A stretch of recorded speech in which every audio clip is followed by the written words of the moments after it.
partager une vidéo introductive sur les modèles d'analyse comportementale et d'aide à la communication, n'est-ce pas? On vous a présenté 4 modèles, il en existe plein, il en existe davantage. Voilà, on vous détaille le DISC, le MBTI, la Processcom, l'énéagramme. Les principaux. Voilà, les principaux. Et globalement, ces modèles d'analyse comportementale et d'aide à la communication, ils vont permettre de répondre à une problématique qu'on a tous. C'est qu'en fait, on applique nos propres cartes du monde aux autres, sauf qu'on ne fonctionne pas tous de la même manière. C'est là que ça coince. CQFD, nous sommes tous des personnes individuelles et singulières. Et donc ces modèles-là, ils vont nous aider finalement à mieux se connaître soi et mieux connaître l'autre pour finalement mieux travailler ensemble, mieux évoluer ensemble. Exactement, on pourra s'en servir pour le management, pour l'accompagnement individuel, pour la montée en puissance au niveau des équipes. On peut même s'en servir dans l'éducation. Enfin, voilà, il y a plein de sujets ou en communication extérieure. Enfin, on peut s'en servir partout. Pour l'heure, on va parler du DISC. Et le DISC, ça nous ramène à monsieur William Moulton Marston, qui, entre autres, est l'inventeur de la BD Wonder Woman. Mais c'est pas que ça. C'est aussi un monsieur qui était multicasquette et qui, du coup, a écrit un livre en 1928 qui s'appelait Emotion of Normal People, dans lequel il a posé les bases de son approche de son modèle. En fait, lui est parti du principe que si on comprend les émotions et les actions des individus, on va être capable de transformer ça en interaction sociale et donc on va pouvoir les décrypter. Et donc, il est parti du principe qu'il y en avait 4 fondamentales et ça tombe bien parce que c'est pour ça que ça s'appelle le DISC, parce que c'est D comme dominant, I comme influent, S comme stable et C comme conforme. Donc voilà la base de ce modèle. Alors, on va quand même préciser un truc, hein. C'est pas un test de QI ou de QE ou autre chose. Et on n'est pas là pour catégoriser ou évaluer les valeurs d'un individu. C'est plutôt une grille de lecture qui va permettre de donner finalement des billes sur comment on fonctionne, comment on communique, etc. Mais en aucun cas, c'est pour mettre les individus dans une case. Non. Et d'ailleurs, c'est pour ça qu'on va trouver les 4 émotions, enfin les 4 personnalités principales que vous voyez à l'écran à côté. Et vous voyez qu'en fait, non seulement le DISC est un cercle avec les 4 modèles, mais vous voyez qu'en fait, il est positionné sur 2 axes. Un axe vertical qui est la partie action-réaction, ou extraversion-introversion, et puis l'axe horizontal qui va être accès résultat ou accès relation. Et ça va nous permettre de comprendre que finalement, on est avec ce côté tâche-personne et extraverti-introverti qui vont nous permettre de déterminer ce que sont les 4 personnalités de base. Donc, là, si je vais dans le détail tout de suite, on va commencer par la personnalité rouge, le dominant, le puissant, le fonceur.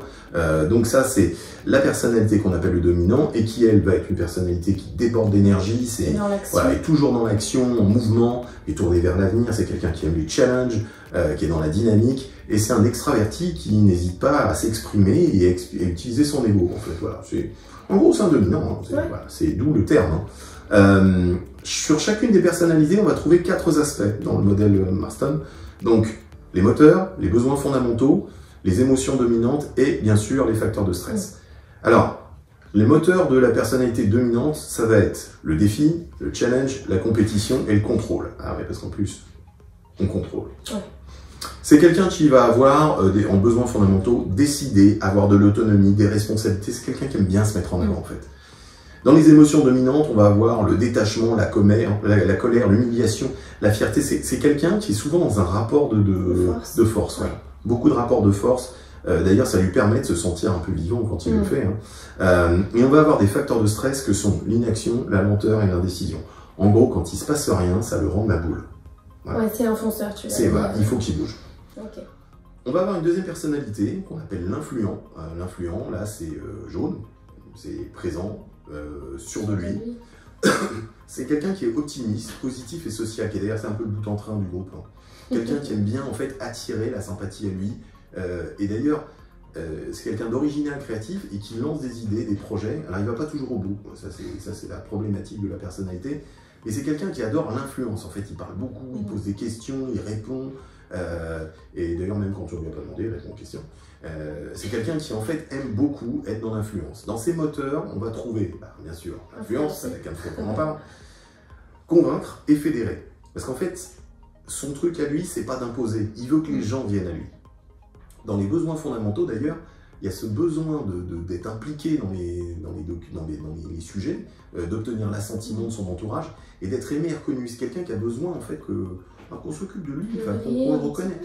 Ouais, voilà, je sais pas si c'est briller, c'est plus être considéré, tu vois. Hein. En tant que... il aime bien qu'on l'aime bien. Hein. Et puis, bien sûr, on va avoir les émotions dominantes. Alors là, la joie, parce que quelqu'un de spontané, la gratitude, l'espièglerie, c'est un vrai joueur hein, quand même. Le ressentiment et la bougonnerie, parce que bien sûr, quand ça va pas, ça devient l'inverse. Ah, position, je râle pas, je boude. Ah oui, ouais. Ah ouais, je t'embête. Non, c'est pas un passif. Okay. Donc c'est là que c'est intéressant. Et puis alors, bien sûr, dans les facteurs de stress, tout de suite, c'est le manque de reconnaissance pour soi. En fait, dès qu'il n'y a pas de reconnaissance des autres, la personne se sent complètement déstructurée. Okay. Alors, on va arriver à la troisième couleur. Le vert. Le vert, le stable, social, fidèle. Voilà, c'est la personnalité sur laquelle on peut se reposer. C'est quelqu'un de pragmatique, c'est quelqu'un qui est une personne vraiment agréable en soutien des autres.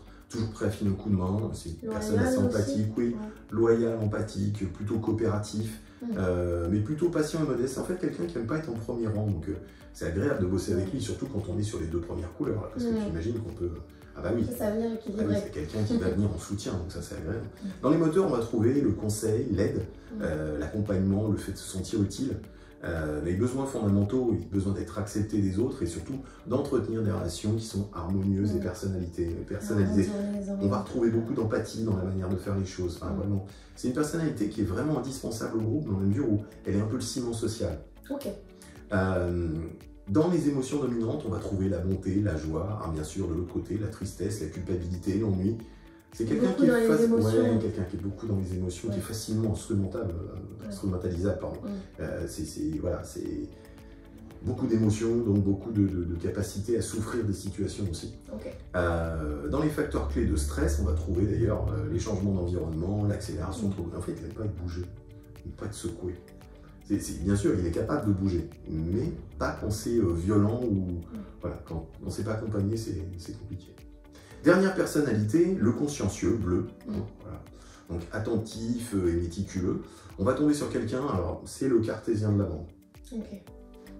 Organisé, précis, réfléchi, il accorde une attention particulière au travail qui est bien fait, les règles de l'art, voilà, les valeurs, les trucs comme ça. Lui, ses moteurs, ça va être l'exactitude, l'ordre, le travail bien fait. Enfin, voilà, il a besoin un rond, c'est pas clair. Ok, jusque-là. Jusqu'ici, tout va bien. Dans ses besoins fondamentaux, il a besoin d'apprendre. C'est quelqu'un qui a besoin de beaucoup de connaissances, qui cherche beaucoup d'informations. Il a besoin d'éprouver aussi, de vérifier que ça tient. Vérifier aussi qu'il est en sécurité. Dans les émotions dominantes, on va trouver du coup la sérénité et l'humilité. Mais on va trouver aussi l'anxiété, la peur et la honte. C'est quelqu'un qui ne supporte pas d'être défaillant. Okay. Lui, il met beaucoup la pression sur lui en termes de connaissances et d'expertise. Okay. Donc ça, c'est pas possible. Et dans ces facteurs de stress, du coup, on va trouver les critiques, parce que ça ne supporte pas. Et puis, on va trouver aussi le changement et l'imprévu. Alors attention, c'est pas encore une fois une fin de non-recevoir sur la capacité à bouger. C'est juste que c'est une personne qui a besoin, un moment, que les choses soient organisées. Et si c'est pas organisé, ça va pas. Okay. Voilà. À ce stade de la description, donc tu nous as parlé des 4 profils, des 4 couleurs. Est-ce que par rapport à tous les tests qui ont été réalisés, il y a des profils qui sont plus présents dans l'entreprise ou pas? Alors sur les quelques milliers de tests qui ont été faits, enfin centaines de milliers de tests, on va trouver une dominante sur les profils vert, bleu et jaune. Enfin, globalement, ils sont un peu surreprésentés et les rouges sont un petit peu sous-représentés. Mais encore une fois, vous n'êtes pas une couleur. Vous êtes un assemblage, vous êtes une palette, comme tu me disais à un autre moment. Une palette de ces couleurs, et en fait c'est ça qui fait votre richesse. D'ailleurs, ça nous permet de glisser sur une chose, il existe un test. Un inventaire de personnalité, n'est-ce pas? Donc on vous l'a dit dans la première vidéo, généralement ces modèles d'analyse, ils nécessitent de faire passer un test. C'est des tests qui sont en ligne, avec plusieurs, des trames de questions diverses et variées. Je te laisse en dire plus. Alors en fait, vous allez avoir un test qui va vous donner en fait un résultat avec une composante en disant voilà, vous êtes plutôt axé sur ces couleurs-là, avec bien sûr des sous-composantes, parce que je vous le répète, vous n'êtes pas une seule couleur, donc du coup il y aura les différentes graduations. Mais encore une fois, c'est un indicateur. La seule personne qui se connaît vraiment, c'est vous. C'est vous. Voilà. Donc en fait, quand vous allez tomber sur le modèle, ce que je vous invite à faire, c'est vraiment réfléchir à ce qui vous touche. Est-ce que ça parle de vous, est-ce que ça parle pas de vous? Et en fait, c'est pas grave d'être une couleur ou une autre, parce qu'il n'y en a pas une qui est meilleure que l'autre. Elles sont toutes complémentaires et elles finissent par être contributrices au groupe. Donc, on vous le disait tout à l'heure, le meilleur moyen, c'est de comprendre comment ça fonctionne et ensuite de réfléchir à comment vous allez fonctionner, vous, au sein de vos équipes, pour améliorer l'ambiance, la performance, etc. Et peut-être, à un moment, refaire des ajustements qui seraient bénéfiques pour tout le monde. Ouais. Et puis aussi de comprendre, on disait en préambule, c'est vraiment se comprendre et dire ah bah oui lui il est comme ça donc je vais l'aborder comme ça, ou on va travailler de telle façon pour que finalement ce soit confortable et écologique. Exactement. Aussi pour chacun, en tout cas chaque collaborateur dans l'équipe. Ne plus appliquer son paradigme, on avait prévu de le mettre dans sa propre représentation du monde aux autres. Ouais. La carte n'est pas le territoire. Exactement, la carte n'est pas le territoire. De toute façon, ce qu'on vous propose, c'est que si vous voulez en savoir plus, n'hésitez pas à aller consulter notre site internet ou appelez-nous directement pour voir si c'est le modèle qui pourrait correspondre à vos besoins. Ce sera un plaisir de vous accompagner. À très bientôt.